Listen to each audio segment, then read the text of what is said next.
Not every job interview is about your resume. Sometimes it's about your heart. This is the story of Aaron Monroe. And the interview that didn't just change his career, it changed his life. Aaron Monroe had always been proud of his career. He had worked hard, climbing the ladder in the tech world, moving from junior roles to management in just a few years. Colleagues respected him, his family admired him. But all that changed in one afternoon. The layoffs came without warning. One meeting, one handshake, one box to pack up his things. At first, Aaron thought it would be easy to find another job. He had the experience, he had the skills, he had the drive. But the weeks dragged into months. Rejection after rejection piled up. Every email that came in seemed colder than the last. "Thank you for applying, but we've decided to move in another direction." Aaron stopped opening them after a while. The messages blurred together, just reminders of what he had lost. Bills stacked up on his kitchen table. The savings account he once felt proud of slowly drained away. Even his friends called less often. On one rainy morning, Aaron sat hunched over his laptop, scrolling endless job boards. His coffee was cold. His hope was colder. That's when he saw it. An email he didn't recognize. No sender. No company logo. No official greeting. Just a single line. "Interview invitation. Bring only yourself. We're not hiring your resume." At first, he thought it was spam. He hovered over the delete button, but something about it made him stop. It wasn't the words, it was the feeling. Curiosity won. Aaron found himself standing in front of a small, clean building 2 days later. No flashing signs, no busy lobby. Just a simple glass door and a woman at the front desk who smiled warmly and waved him in without asking for his name. Inside, the room was even stranger. 2 chairs, a small round table, a leather-bound journal resting quietly in the center. No desk, no computer, no paperwork. Aaron sat down, feeling uncertain. After a few minutes, a man entered. He wore a plain gray suit and carried nothing in his hands. His expression was calm, almost kind. The man took the seat across from Aaron and leaned forward slightly. "Tell me about your regrets," he said. Aaron blinked. "Sorry," he replied, confused. The man just smiled. Patient. No resume, no test scores, just regrets. Aaron didn't know where to start. For a long moment, he said nothing. Then, almost without meaning to, the words began to pour out. He talked about the promotion he missed because he played it safe. He talked about the friendship he lost because he didn't return a call. He talked about the relationships he let fade away because he was too focused on work. And then, his voice broke. He told the man about the time he ignored a call from his father. Too busy with a project, too wrapped up in deadlines. He thought he'd call him back later, but there was no later. His father died the next day. The room was silent when Aaron finished. The man didn't take notes. He didn't judge. He simply nodded. Aaron left the building unsure if he had just wasted his time or if something bigger had just begun. 3 days later, another message appeared.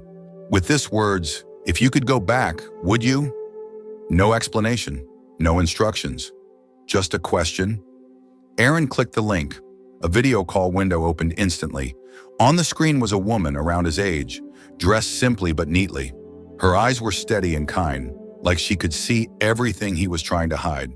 She didn't ask for his name. She didn't ask for his resume.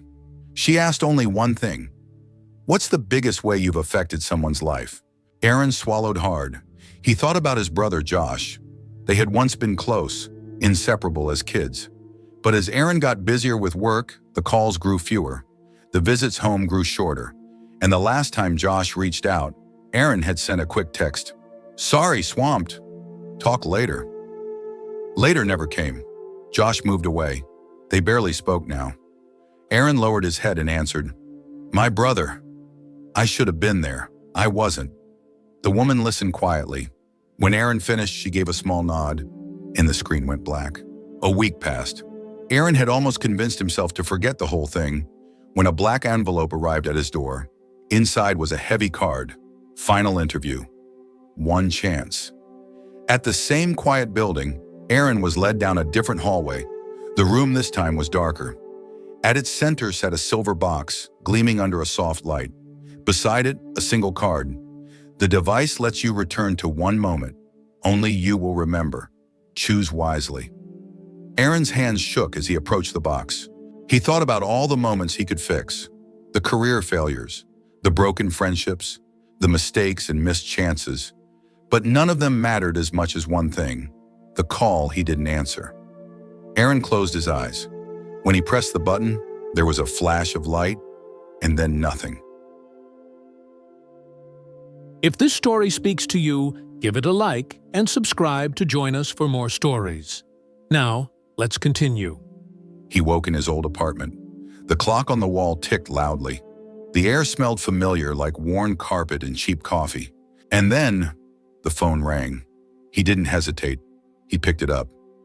"Hey, Dad," he said, voice trembling.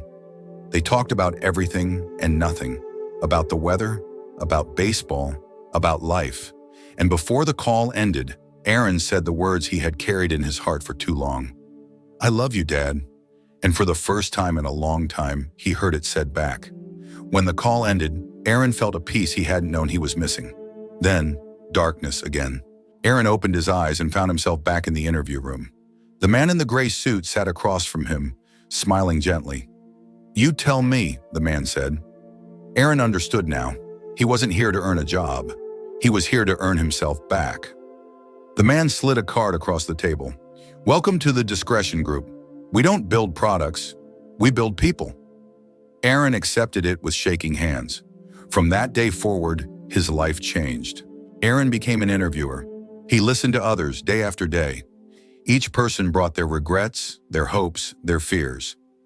Aaron didn't judge. He didn't rush. He just listened. Behind the scenes, he discovered the heart of the Discretion Group, a long hallway lined with silver boxes, each one representing a choice, each one offering a moment to reclaim. Aaron walked that hallway often, awestruck by the quiet power stored there. One day he was assigned to the field. His first candidate was Luis, a once promising musician who had fallen hard. Aaron met him on a park bench under the wide open sky. Luis was skeptical. "Is this real?" he asked, voice shaking. Aaron simply smiled and said, "It's as real as your choice." Luis stared at the box for a long time before pressing the button. Tears ran down his face, but so did hope. Some people chose to use the box, some didn't. It didn't matter. Every choice changed something. Aaron recorded their stories in a thick leather journal, not for the company, not for records, but so he would never forget the courage it took to choose hope. Years passed. The Discretion Group stayed quiet, hidden from the public, but its impact grew louder with every life it touched. Former candidates became mentors, teachers, leaders.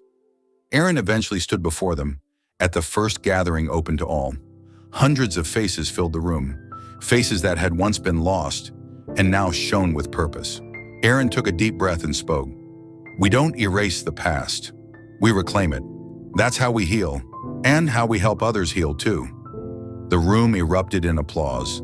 Not polite clapping, not forced cheers, real, heartfelt, thunderous applause. And Aaron knew in his soul that this was what he was meant to do.